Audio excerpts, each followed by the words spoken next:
channel Physics Concept Learning with Seema Mehta. Dear students, in the previous video we have discussed about the concept of dialectic polarization. उसमें we have studied क्या दो topics हमने पढ़े थे? Yes, polar and non-polar molecules. और हमने discuss किया था कि जब हम किसी पोलर या नॉन पोलर मॉलिक्यूल को इलेक्ट्रिक फील्ड के अंदर रखते हैं तो वो मॉलिक्यूल, वो डाइलेक्ट्रिक सब्सटेंस कुछ net non zero dielectric movement, dipole movement acquire करती है.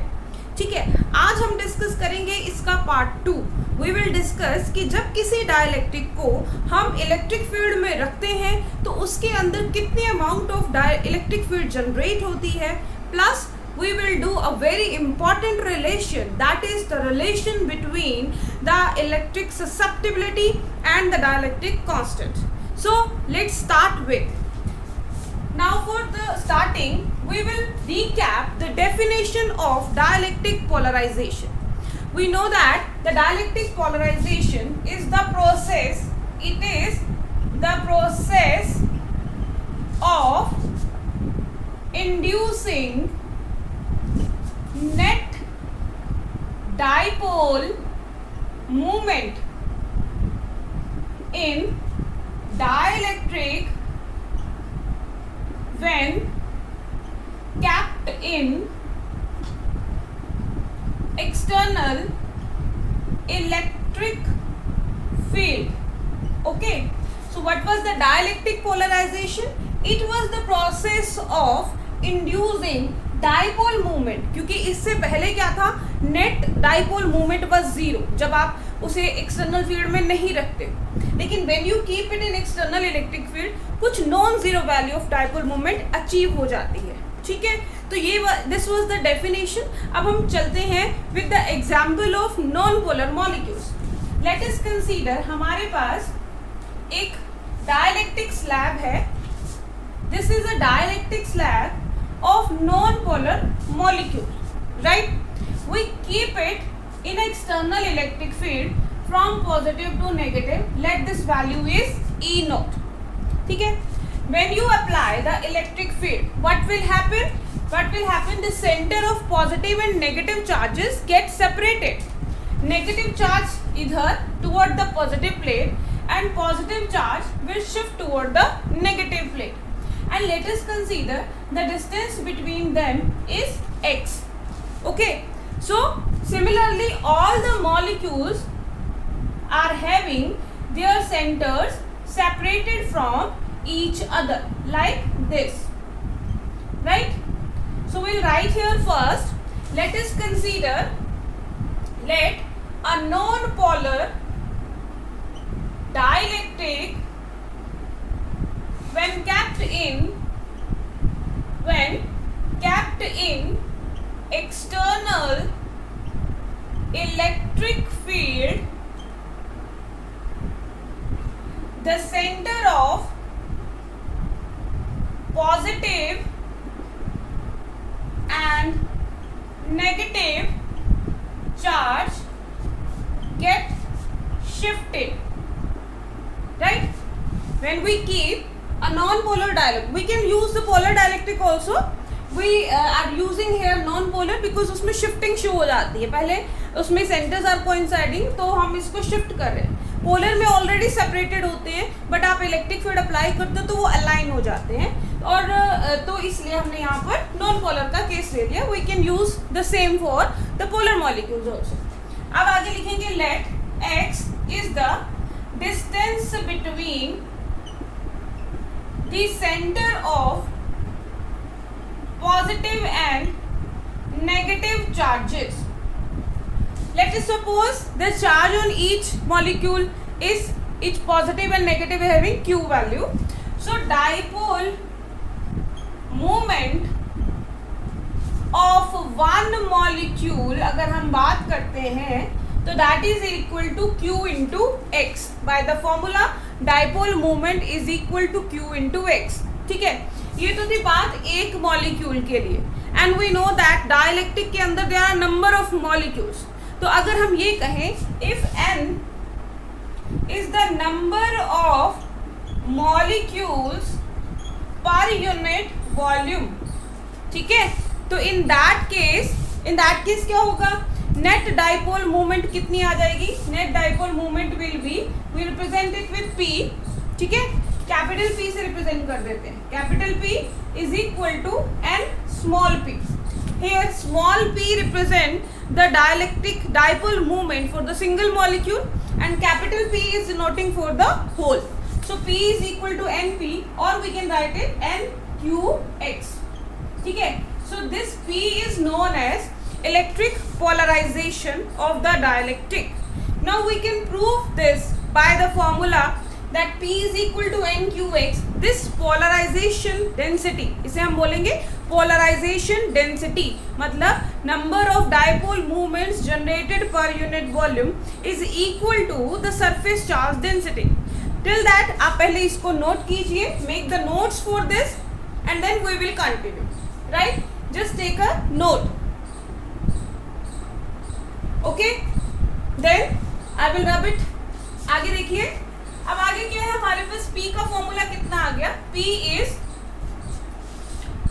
equal to N Q X. ठीक है, अब P N क्या था हमारे पास, N was the number of molecules per unit volume. तो इसके यूनिट कितने होंगे, देखो नंबर का कोई यूनिट नहीं होता, number is a unitless quantity, dimensionless quantity, but meter volume क्या है, मीटर क्यूब. सो एन की अगर हम यूनिट लिखते हैं तो that comes out to be 1 by M cube, so that comes out to be m-3. Q क्या है, चार्ज, क्यू का यूनिट क्या होता है, yes that is coulomb. So Q का यूनिट हो गया coulomb. Then we come to the x. X क्या था, x था shifting of the center, यानी कि distance between the center of positive and negative charge. So x का unit हो गया metre. Now if we put all these units in this expression, we will get P is equal to m के लिए metre -3, ठीक है, charge के लिए coulomb and distance के लिए मीटर, तो unit comes out to be coulomb meter -2. Coulomb meter -2.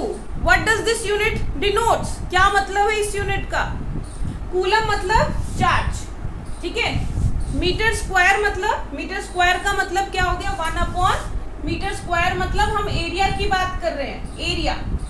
And what is this, Q/A, charge per unit area is actually the surface charge density, the formula for surface charge density. It means अगर हम unit wise बात करते हैं तो ये जो electric polarization factor है that is equal to the surface charge density. So we can write here P is equal to sigma, ठीक है, P is equal to sigma and P is having the unit of coulomb per meter square. Right, in general अगर हम बात करते हैं कि एक single dipole movement का यूनिट क्या होता है, फॉर्मूला होता है P is equal to Q into 2A, यानी कि Q into distance, coulomb meter. लेकिन जब हम बात करते हैं पोलराइजेशन डेंसिटी की, इलेक्ट्रिक पोलराइजेशन की, तो वो क्या फॉर्मूला बन जाता है, coulomb meter square and that is equal to surface density. ठीक है, तो यहाँ तक हमने प्रूव कर दिया कि कितनी डाइलेक्ट्रिक जो है पोलराइज होगी, that is equal to the surface charge density. So note it down and we will move to the next step. Now we will note that कि कितनी इलेक्ट्रिक फील्ड इंड्यूस होगी. ठीक है, चलिए let's start with, now we have noted this कि P किसके इक्वल है, P इक्वल है सिग्मा के इक्वल. ठीक, तो यहाँ इलेक्ट्रिक फील्ड प्लस और यहाँ इलेक्ट्रिक फील्ड माइनस. राइट, बाहर एक्सटर्नल फील्ड क्या है, E नॉट. अब अंदर कितना इंड्यूस होगा, कैसे निकालेंगे, सबसे पहले तो हमें इसका एक कोई पर्टिकुलर वॉल्यूम सिलेक्ट करना पड़ेगा. ठीक है ना, तो हमने यहाँ अगर हम एक वॉल्यूम सिलेक्ट कर ले, इसका any volume you will select, तो अगर हम ये इस तरह से सिलेक्ट करेंगे कि लास्ट बाउंड्री ही रहेगी, बिकॉज इंटरनल क्या है वो कैंसिल आउट हो रहे हैं, यहाँ पॉजिटिव इज नेगेटिव, इन दोनों के बीच का डिस्टेंस इतना कम होगा कि they will cancel out each other effect. ठीक है ना, तो अब हमारे पास जो एक्सप्रेशन बचेगा वो क्या बचेगा, हमारे पास होगा ये simply charges will remain bound to the boundary, this one only. ठीक, बाहर E नॉट है, तो लेट अंदर वाला जो इलेक्ट्रिक फील्ड इंड्यूस हुआ उसे हमने रिप्रेजेंट किया EP से. So EP is representing the induced EMF, sorry induced electric field. Yes, it is electric field, not EMF, electric field. तो will write here E is equal to, तो net electric field कितना होगा? External है E0, internal है EP. External की direction है इधर और इंटरनल की डायरेक्शन है इधर, दोनों अपोजिट डायरेक्शन में. तो नेट रिजल्टेंट कैसे होगा? नेक्स्ट होगा, हमें पता है कि if two vectors are acting in the opposite direction the net resultant is given by A minus B. So here A is E0 minus EP. So this is the net resultant electric field induced. अब इस EP की value कैसे निकालेंगे हम? देखो, आप लोगों ने गॉस थ्योरम की एप्लीकेशन जब पढ़ी थी तो at that moment you must have studied कि अगर आपके पास एक पॉजिटिव प्लेट है और एक नेगेटिव प्लेट है तो उन दोनों प्लेट्स के बीच में इलेक्ट्रिक फील्ड की वैल्यू होती है सिग्मा बाय एप्सिलॉन नॉट. ठीक है ना? और अगर हमारे पास अब ये डाइलेक्ट्रिक है तो डाइलेक्ट्रिक मतलब एनी मीडियम. ठीक, मीडियम के लिए permittivity is replaced by epsilon naught is replaced by epsilon. ठीक है, तो वी कैन राइट दैट जो EP है, EP की वैल्यू यहाँ पर कितनी होनी चाहिए? Sigma by epsilon. ठीक है, हमने अभी प्रूव किया था कि P polarization density, electric polarization sigma के बराबर है. ठीक है, तो हमने यहाँ पर क्या पुट कर दिया? P by epsilon. So EP कितना इंड्यूस्ड इलेक्ट्रिक फील्ड जनरेट होगा? EP is equal to P by epsilon. So this is the value of electric field induced between the dielectric. अब हम करेंगे relation between, very important relation, which is the relation between the electric susceptibility and the dielectric constant, right? So here it is, the relation between the dielectric electric susceptibility and the dielectric constant. ठीक है, dielectric constant तो हम सबको भी पता चल चुका है. ये एक मीडियम का कांस्टेंट होता है जो डिफाइन करता है कि कैसे फोर्सेस वेरी करती हैं अगर कोई medium is introduced having any dielectric constant value. ठीक है, अब हम बात करते हैं ससेप्टिबिलिटी क्या है. सबसे पहले हम ससेप्टिबिलिटी को समझते हैं. देखो, ससेप्टिबिलिटी जो वर्ड है, susceptibility, okay, so this is actually the measure of degree of polarization. Measure of degree of polarization means अगर आप एक डाइलेक्ट्रिक को एक्सटर्नल इलेक्ट्रिक फील्ड में रखते हैं तो we notice here, we find here कि उसमें नेट डाइपोल मूवमेंट जनरेट हो जाती है. इसका मतलब जो नेट डाइलेक्ट्रिक मूवमेंट है वो किसके डायरेक्टली प्रोपोर्शनल है? वो इलेक्ट्रिक फील्ड. जितना आप इलेक्ट्रिक फील्ड अप्लाई करोगे उतना ही उसमें पोलराइजेशन डेवलप होगी.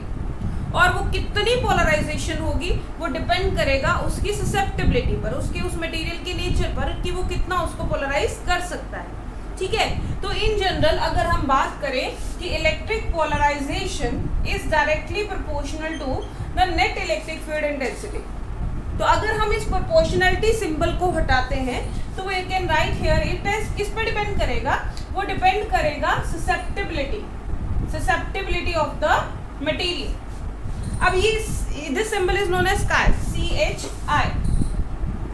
ठीक है, बट प्रॉब्लम क्या है कि जब हम प्रोपोर्शनलिटी सिंबल को हटाते हैं तो वो proportionality symbol should be equal to a constant, but this chi is not constant. ठीक है ना, chi इज नॉट कांस्टेंट.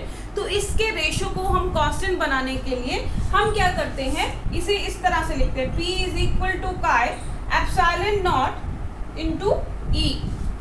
ठीक है, chi एप्सिलॉन मीडियम की बात करें तो यहाँ पर हम वर्ड यूज करेंगे एप्सिलॉन इनटू E. अब ये इसका क्या मीनिंग हुआ, इसको पहले समझते हैं कि एप्सिलॉन डालने की वजह से रिलेशन में ये product chi E constant, chi epsilon constant कैसे हुआ. देखो, जब आप इलेक्ट्रिक फील्ड अप्लाई करते हो इन अ डाइलेक्ट्रिक, ठीक है, तो होगा क्या? डाइलेक्ट्रिक पोलराइज होना शुरू हो जाएगा.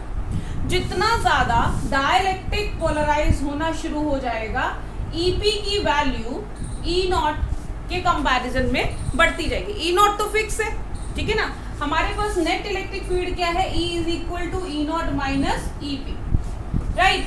अब जो ई नॉट की वैल्यू वो तो फिक्स है, आपने दी है, ठीक है ना।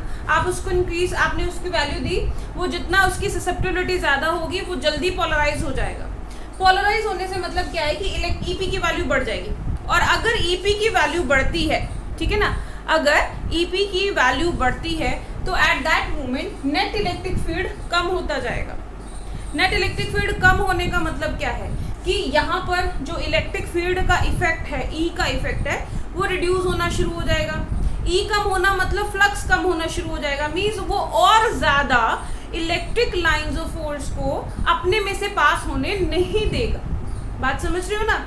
जितना इंटरनल स्ट्रांग होता जाएगा, जितना ज्यादा वो पोलराइज होना शुरू हो जाएगा, एक्सटर्नल फील्ड जो है उसका इफेक्ट रिड्यूस होता जाएगा, मतलब अंदर से और ज्यादा फील्ड लाइंस बाहर से अंदर की तरफ फ्लक्स पास नहीं कर पाएगा। तो इसका मतलब उसकी परमिटिविटी कम हो जाएगी। परमिटिविटी का मतलब क्या होता है, द परमिशन कि वो अलाउ करता है फील्ड लाइंस को टू पास थ्रू। तो जितना काई बढ़ता जाएगा उसकी परमिटिविटी उतनी कम होती जाएगी। तो इसलिए ये प्रोडक्ट काई ई जो है वो कांस्टेंट हो जाएगा, ठीक है। तो इसलिए हम इसको लिख सकते हैं P is equal to chi epsilon into E. Now we know that E की वैल्यू कितनी थी, अभी हमने थोड़ी देर पहले ई की वैल्यू निकाली थी। बट वाज ई की value was E naught minus E P, and E P की वैल्यू हमने निकाली थी कितनी, हमने निकाली थी P by epsilon. So E is equal to E naught minus P by epsilon. अभी हमने लिखा P किसके इक्वल है, P is equal to chi epsilon E के बराबर है।